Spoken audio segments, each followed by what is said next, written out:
Bienvenidos al canal educativo de la Escuela Militar de Medicina de México. Hoy vamos a meternos de lleno en una de las áreas más complejas y, seamos sinceros, más grises del diagnóstico neurológico, la cefalea atribuida a un trastorno psiquiátrico.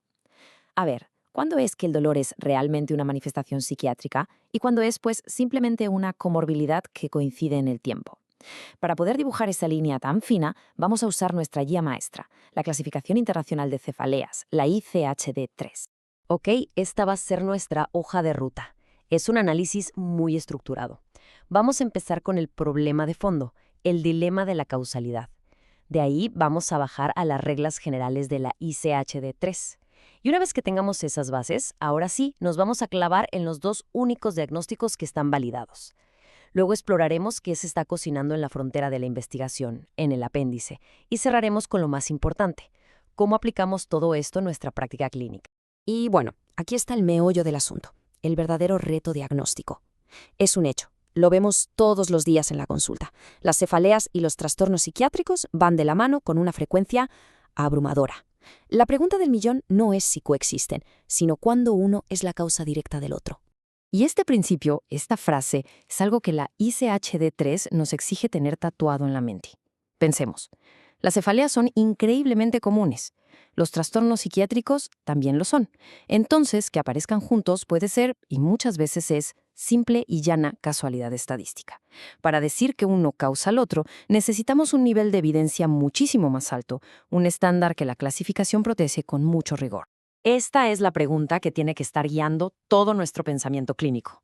Y para responderla, la intuición, el ojo clínico, no es suficiente. Necesitamos un sistema, un marco de referencia basado en evidencia que nos proteja de nuestros propios sesgos. Y ese marco, precisamente, son las reglas de atribución de la ICHD-3. Antes de saltar a los diagnósticos específicos del capítulo 12, es indispensable, es crucial dominar las reglas generales. Estas aplican para cualquier cefalea secundaria. Y vamos a ver que la IHCD-3 es deliberadamente conservadora, muy cautelosa. Y esto refleja una realidad. La evidencia sólida en esta área todavía es bastante escasa. A ver, analicemos los escenarios. El primero, aparece una cefalea por de novo, completamente nueva que empieza justo en relación temporal muy cercana con el trastorno psiquiátrico. Escenario 2, ya había una cefalea primaria, una migraña por ejemplo, y de repente se agrava significativamente. Y aquí significativamente tiene una definición, se duplica la frecuencia o la severidad. Y el tercer escenario, que es la opción por defecto, si la evidencia de causalidad es débil, si no estamos seguros, entonces se ponen dos diagnósticos separados y punto. Este conservadurismo no es un capricho. La misma clasificación nos dice, ojo, la evidencia que soporta estas causas todavía es poca. Ahora sí, entremos en materia. Vamos con la primera de las dos. Y repito, dos únicas entidades que han logrado pasar el filtro de evidencia para estar en el cuerpo principal de la clasificación. Esto de entrada ya nos dice que estamos hablando de un diagnóstico muy específico y probablemente raro de hacer formalmente. Fíjense bien en los criterios. El criterio B es un portón de entrada. Se necesita un diagnóstico formal de trastorno de somatización. Pero la verdadera joya de la corona, la clave de la atribución, está en el criterio C. La cefalea no puede ser un síntoma aislado flotando por ahí. Tiene que ser parte de un coro, de una constelación de múltiples síntomas somáticos. Y su evolución, cuando empeora, cuando mejora, tiene que ir en paralelo con el resto de los síntomas. Ahora, atención a este punto porque es un detalle técnico pero fundamental. La ICHD-3 se publica después del DSM-5, pero deliberadamente, a propósito, decide usar la definición más vieja y restrictiva del DSM-4. ¿Y por qué haría algo así? Porque la nueva categoría del DSM-5, trastorno de síntomas somáticos, es mucho más laxa, mucho más amplia. Al anclarse en el DSM-4, la clasificación se asegura de que este diagnóstico se reserve para los casos de libro, los casos clásicos con un patrón de toda la vida de múltiples quejas, y así se evita una epidemia de falsos positivos. Muy bien, de la complejidad de los síntomas somáticos, ahora pasamos a la segunda y última entidad validada, la cefalea atribuida a un trastorno psicótico. Y si la anterior era específica, esta lo es todavía más. Su aplicación es increíblemente estrecha y está ligada directamente a la fenomenología de la psicosis. Aquí, el criterio que lo define todo es el B. La atribución no se basa en que coincidan cefalea y psicosis, no. Se necesita que el contenido del propio delirio ofrezca una explicación para el dolor. El ejemplo clásico, el que todos conocemos, la creencia delirante de que me implantaron un chip en el cerebro y eso es lo que me causa el dolor de cabeza. La causalidad se vuelve casi innegable si la cefalea aparece y desaparece exactamente al mismo tiempo que esa creencia delirante.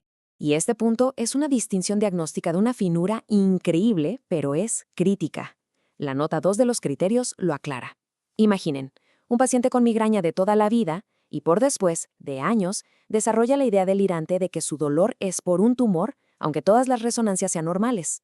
En ese caso, la cefalea no se atribuye al trastorno psicótico. Ahí tenemos dos diagnósticos, una migraña crónica y por separado un trastorno delirante de tipo somático. El orden temporal aquí lo es todo. Bien, ya cubrimos el terreno sólido, lo establecido. Ahora vámonos a la frontera, a lo que se está explorando. El apéndice de la ICHD3 no es un cajón desastre, para nada. Es un laboratorio de hipótesis. Aquí están esas entidades que clínicamente nos hacen todo el sentido del mundo, pero que todavía no juntan la evidencia científica dura para ser validadas formalmente. Y aquí está la lista. Claro, son los sospechosos habituales. Depresión, pánico, ansiedad generalizada. Son las comorbilidades que vemos a diario. La ICHD3 las reconoce, las ve, pero es muy clara al ponerlas aquí, en el apéndice.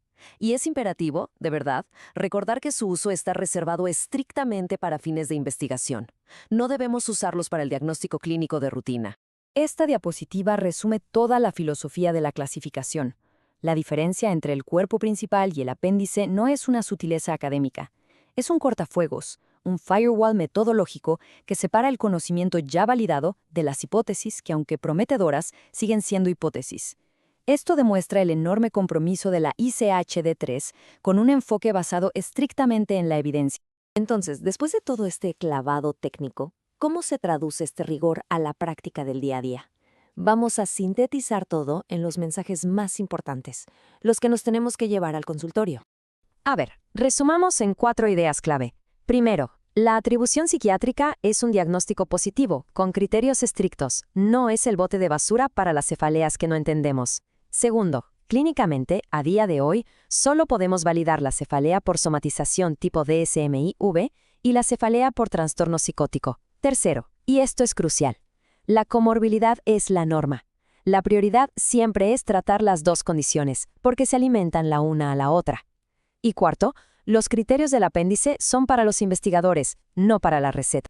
Y cerramos con una pregunta, una mirada hacia el futuro. Nuestra gran limitación ahora mismo es la falta de biomarcadores objetivos que nos ayuden. Cada vez entendemos mejor cómo se traslapan los circuitos de dolor, de afecto, de cognición. La gran pregunta que queda en el aire es si la neuroinmunología o quizás la neuroimagen funcional nos darán algún día las herramientas para pasar de una simple correlación en el tiempo a una prueba objetiva de causalidad.